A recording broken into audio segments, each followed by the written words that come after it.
করে কেন? আমরা আসলে তিনবারে আজকে চান্স পেয়েছি, এই জন্য আজকে দেখতে আসলাম। আসলে টিকিট পাই নাই, টিকিট পেতে খুবই কষ্ট হয়েছে। কোন সিনেমা দেখতে আসছেন? কোন সিনেমা? তুফান। এতদিন পরে কেন? আমরা আসলে তিনবারে আজকে চান্স পেয়েছি, এই জন্য আজকে দেখতে আসলাম। এতদিন পরে কেন সিনেমাটা? ভক্ত তুমি ফ্যান?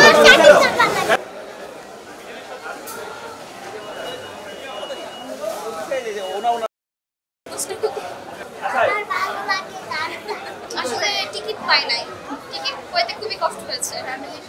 আচ্ছা, ফ্যামিলি সবাই একসাথে আসতে তাই। গানগুলো কেমন ছিল আপনার কাছে? জি আলহামদুলিল্লাহ খুব ভালো লাগছে। ঠিক আছে। Thank you.